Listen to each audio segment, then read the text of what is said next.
Welcome, developers, to a critical discussion that keeps system architects on the edge of their seats: leader failover and re-election. Imagine your finely tuned distributed system processing thousands of tasks per minute with a single leader node coordinating everything. Then, without warning, a network partition, a memory leak, or a dreaded out-of-memory error, and that leader node crashes. What happens next? Without a robust failover mechanism, your entire scheduling system becomes a digital ghost town. Tasks pile up unprocessed, service level agreements are violated, and that absolutely critical nightly data backup job never runs. This isn't just a minor technical problem, it's a profound business continuity nightmare. Today, we're focusing on building the immune system for our distributed scheduler, those robust mechanisms that ensure our system never skips a beat, even when individual nodes fail. This resilience is paramount for any modern application. So how do we begin detecting these critical failures in such complex environments? Detecting failure in a distributed system is far more nuanced and challenging than simply checking if a process is running. Network partitions can make perfectly healthy nodes appear dead, and slow nodes might be mistakenly identified as failed ones. That's why we employ a multi-layered detection approach. This strategy includes regular "I'm alive" heartbeat signals from the leader, which are essential for basic liveness checks. We also implement lease expiration, where leadership is time-bound and requires automatic renewal, acting as a natural timeout. Furthermore, deep application-level health checks validate the actual operational status, not just process existence. But detection is only half the battle.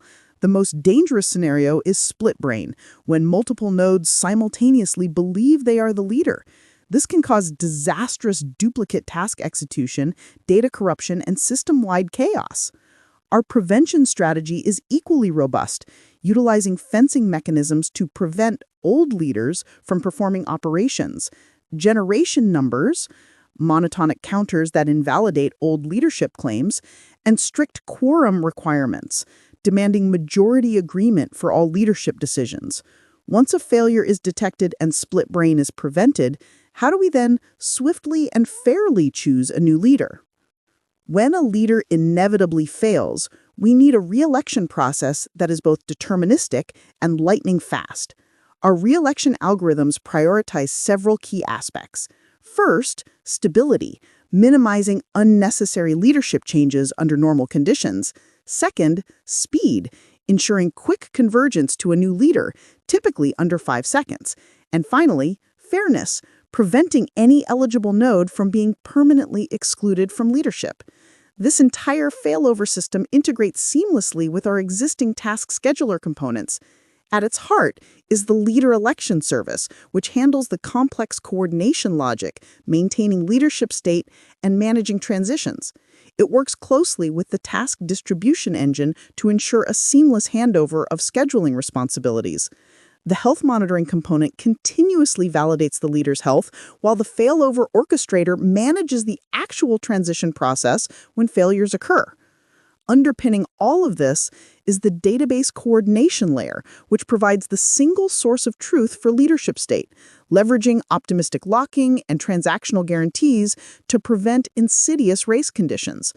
Let's now dive deeper into the carefully orchestrated sequence of events that unfolds during a failover. The failover process isn't a single event, but a carefully orchestrated, multi-phase sequence designed for maximum reliability.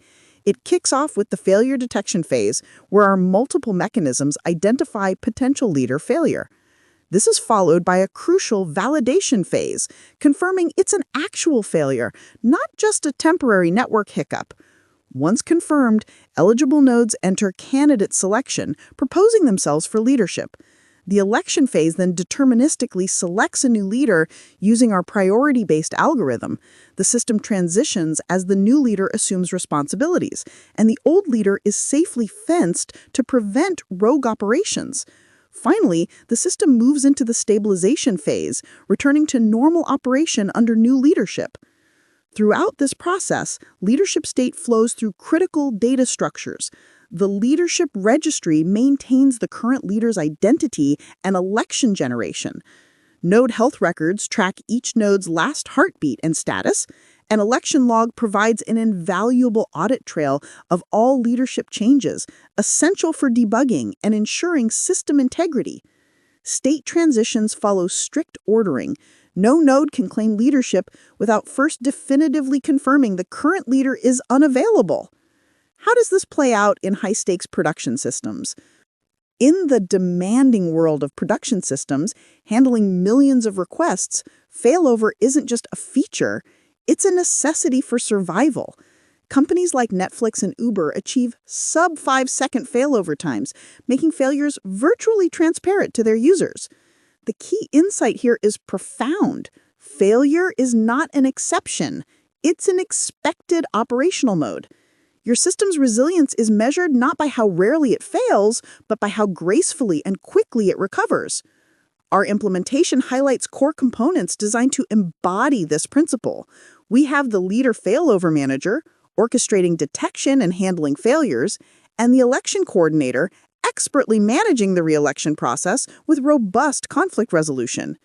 The health monitor provides multidimensional health checking, while the failover service actively prevents split-brain scenarios through data-based coordination. We even include a failover dashboard for real-time monitoring. This system is meticulously designed to handle complex edge cases, such as cascading failures where multiple nodes fail simultaneously, network partitions demanding operation in the majority partition, and slow recovery scenarios reintegrating previously failed nodes.